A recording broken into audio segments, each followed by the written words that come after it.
Welcome back to Deck Building with Bahumaut. This week, the deck's going to do what it says on the tin. Traffic, its whole objective is to slow your opponent down. Of course, the obvious advantage of this is it gives you more time to set up and deal with threats on the field. You'll find this especially effective online against enemy creature decks due to the high number of spells contained within the deck. So we'll get started here with white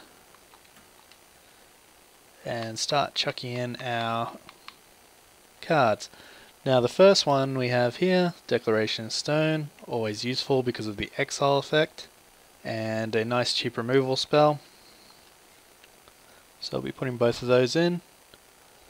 Next up we have Wall of Resurgence. Now you'll find in this deck that there's multiple overlapping strategies. Some involving zombies, some involving awakening, some involving just drawing more cards. And one part of that is Wall of Resurgence, with its ability to turn one of your lands into a land creature. So I'll be putting all three of those in the deck. Another useful multi-purpose spell is Collective Effort. So you can see there, it allows you to destroy a target creature with power 4 or greater, get rid of an enchantment, or give all your creatures +1/+1, or give an ally's creatures +1/+1. So it can be effective when you're playing alone or in two-headed giant. Now combining with Wall of Resurgence, and some other cards we'll be adding in later, is Planar Outburst. Gets rid of all non-land creatures, and since we do have a few cards that allow us to get land creatures, this allows you time to both slow down your opponent and still have creatures on the field, so a very nice 1-2 punch. But keep in mind that isn't the only strategy contained within this deck. Okay, one of our cheap planeswalkers, Jace, and now he's part of the drawing extra cards strategy, but definitely can be handy once he's flipped, as you can see there. So another way of finishing off the game if you manage to get to his -9 ability. But of course he acts as a slowdown with his +1 until that point. Another way of slowing your opponents down, Thing in the Ice, because we have quite a few spells in this deck that will trigger the removal of counters on Thing in the Ice. It works well with Planar Outburst because it reduces the amount of time until you get one of those mass removal spells or abilities. So as in you have 4 instead of just 2. Plus of course it's also a 2 mana for a 0/4 defender, which is quite nice just in itself. So both of those on the field. Now one that you might not necessarily think of, Sigiled Starfish. Now 2 mana for a 0/3, it's relatively fair, but one thing of interest to us is the scry ability, because it allows us to see and plan for upcoming turns. Plus it's also a triggered ability, so you can trigger it during your opponent's turn once their attack phase is over, so that way you haven't wasted your potential blocker. So clever use of this can be a major benefit to your plans. Now a cheap draw card spell is Telling Time. Allows you to draw a card, put one on top of your library and one on the bottom of your library. Nothing special, but it does trigger off Thing in the Ice's counter removal and allows you to draw extra cards, so it's relatively cheap for its effectiveness. Another awakening spell, plus a useful counter spell, is Scatter to the Winds. So, can combine well with Wall of Resurgence and Planar Outburst. Another awakening option to give you more land creatures. Plus, just useful for being a counter spell. Now another useful one for when you're playing two-headed giant or just playing more than one spell at a time. Comparative Analysis with its Surge ability. The ability to draw 2 cards, but you can also target your ally as well. which makes it good for two-headed giant. So another relatively cheap instant that gives you more drawing power. It's nice to have on hand. Now we're all done with blue, we'll move on to black. Now you'll find another strategy within this deck revolves around zombies, because we're going to be including Liliana, the planeswalker, and her triggering ability, her ultimate ability, involves the number of zombies you have in play.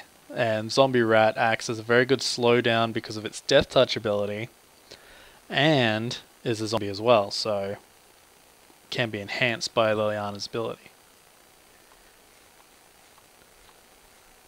So a very cheap defensive, a very simple spell we have here. It's just a destroy creature spell.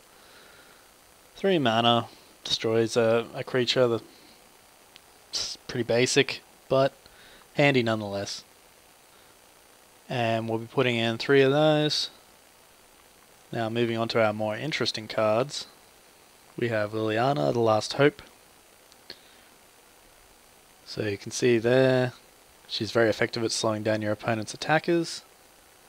She can also give you creatures back, which is very useful with our Death Touch rats.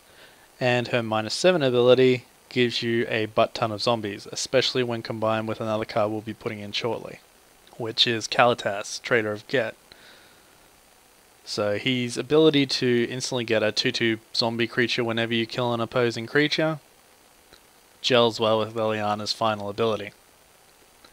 Plus, of course, he puts any killed creature into exile automatically on your opponent's side, and he has lifelink, and he has the ability to buff himself by sacrificing a vampire or zombie. In our case, the main point is zombie. So yeah, he combines lots of effective things together into one dangerous package. And another useful removalist we have is Obnixilis. So we have the ability to draw more cards. Can be useful at the cost of 1 life. But one of the main things of interest to us is the -3, which allows us to destroy any creature. So I'll be putting that in. And getting close to the end here. We also have Anguished Unmaking, which allows us to exile target non-land permanent. Now keep in mind that can include planeswalkers and enchantments, anything that's basically not a land,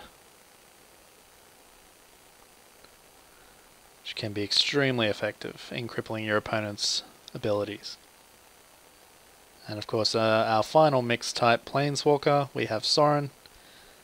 Now, he can swing games in your favor, even with just his simple +1 ability. The ability to reveal the top card of your library, put that card into your hand, so a draw, and each opponent loses life equal to its converted mana cost.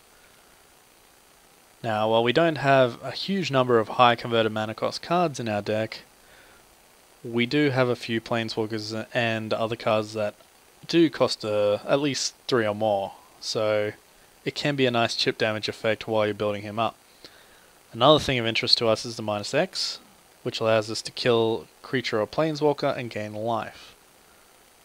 And finally, if you do manage to get to it, there's the -9 ability. So if you have managed to use your if you have managed to store up some life, that can be a devastating ability to trigger. So there we have our base number of cards, and now all we need is our lands. Now this time we're not going to be adding in any fancy lands, as in any of the ones that give you waste plus another ability. We'll be adding in Shambling Vent as another potential land creature. Keep in mind that you can target Shambling Vent with those abilities that turn a land into a creature, giving you an additional option to pay the optional mana cost there for 3 and gain that ability on top of the 3/3. Some people don't realize that you can actually do that. which makes it a very powerful 5/6 with lifelink.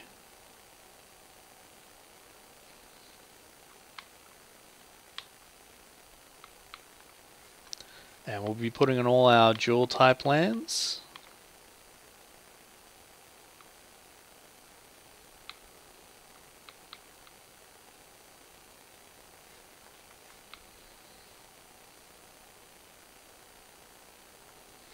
And that includes the ones that require 2 or more basic lands. And for the rest, we'll just be filling them up with regular lands.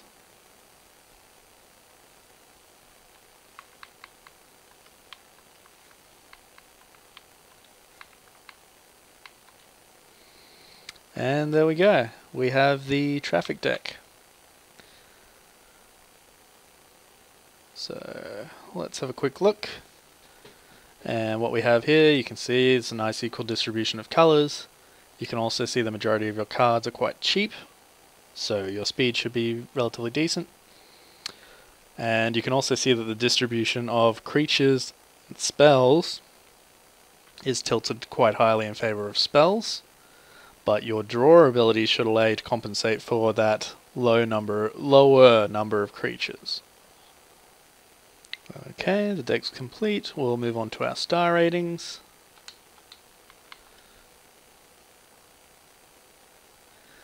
So as I mentioned before, speed is relatively good, 2.5 stars.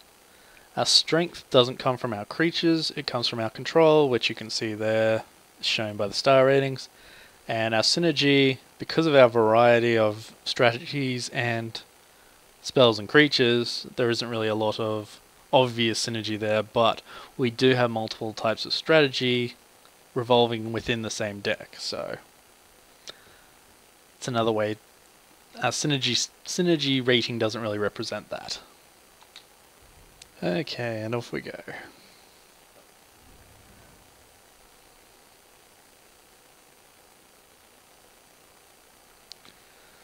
Okay, we've got too many high mana cost cards in our opening hand, so I think we'll redraw.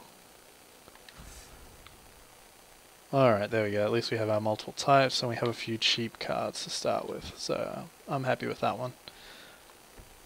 It's a good idea to get Shambling Vent out early, as it always comes into play tapped. So you're not wasting turns waiting for it to untap.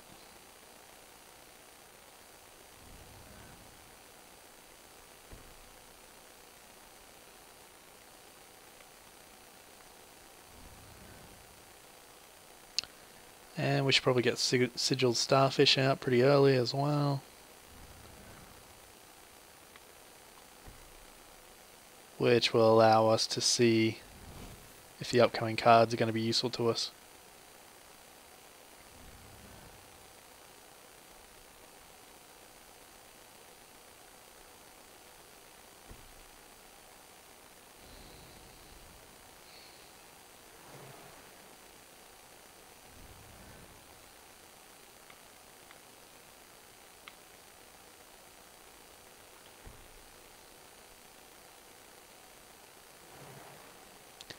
So we have our Death Touch Rats out, which should stop our opponents trying to sneak past.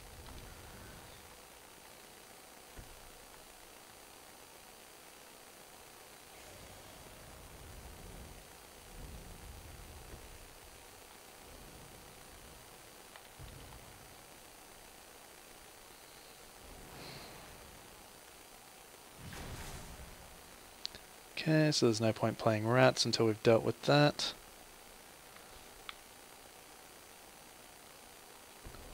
So we may as well play Telling Time,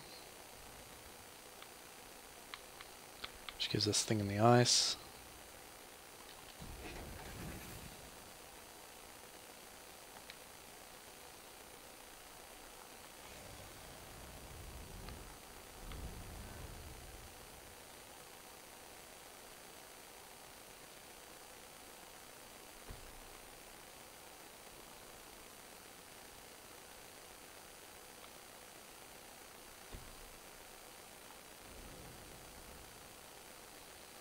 A lot of kill abilities coming out at the moment on our opponent's side.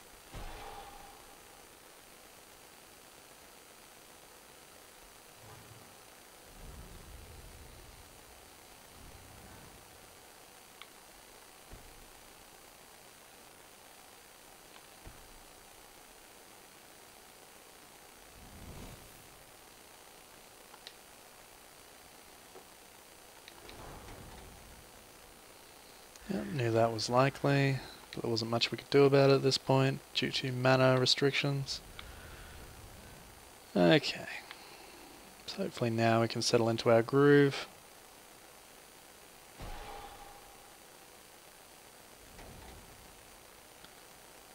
Now that all the kill spells have been triggered. And if we get another mana of any kind, we can use Planar Outburst to level the field.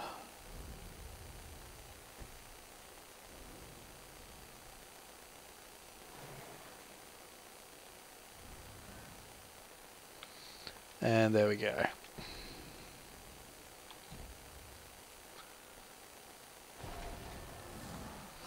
So that clears things away a bit. And gives us the upper hand in cards.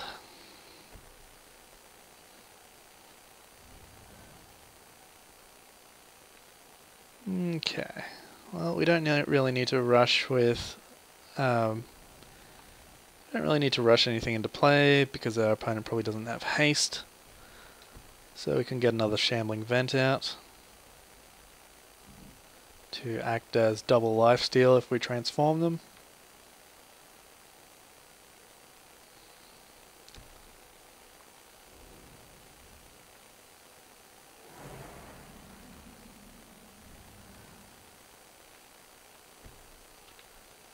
Plus we always have Murder to get rid of our opposition. Telling time for more cards. Declaration Stone's always handy. And I think we'll take another Plains.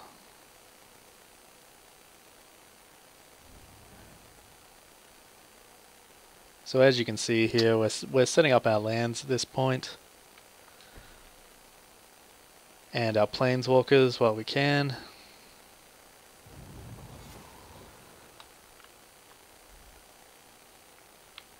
And we may as well gain some life while we have no opposition.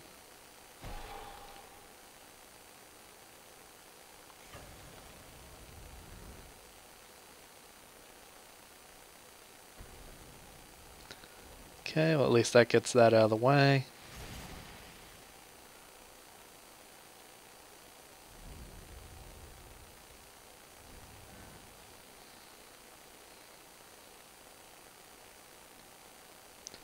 Of course, they can't use kill spells on our planeswalkers, which is the main point of using them.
Okay.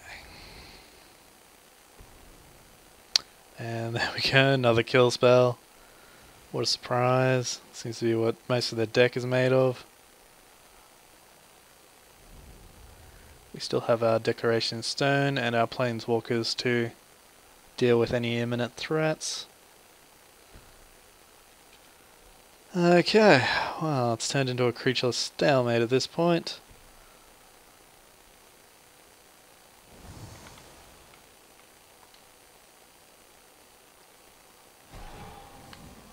Okay.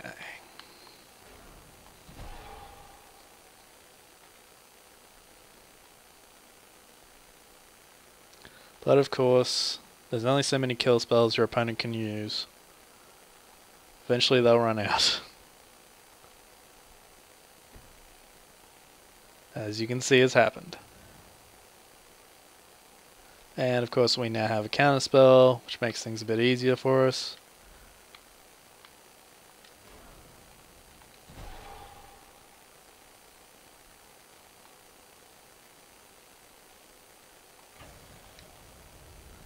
So you can see even if we lose a lot of our creatures, it doesn't really matter because our main strength comes from a combination of our planeswalkers and from our spell casting abilities.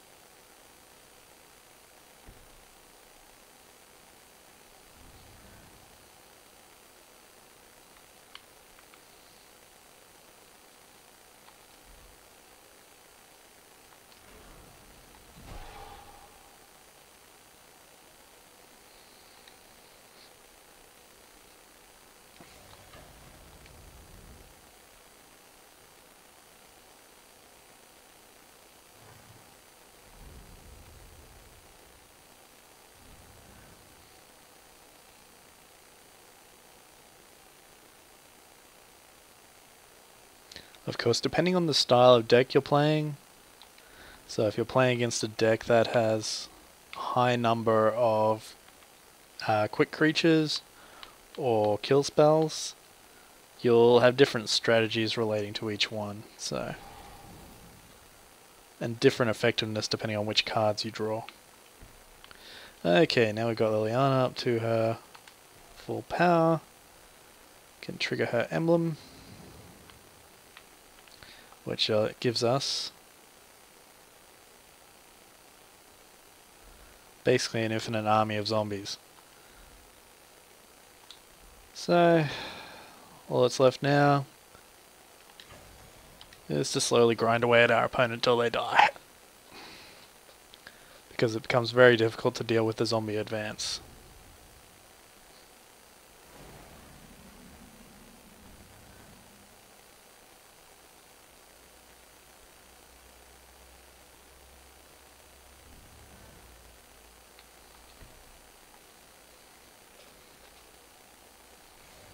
So we don't even have to risk our lands anymore. Could if we wanted, but it's always fun to see the effectiveness of an ultimate.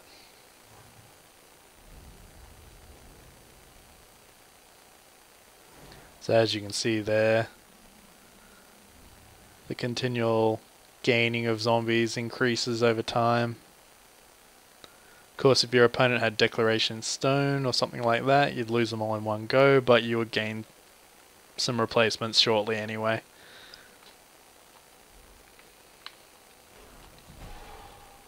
And it seems like our opponents run out of puff, so we'll just finish things off. But you can see how some of the strategies overlap.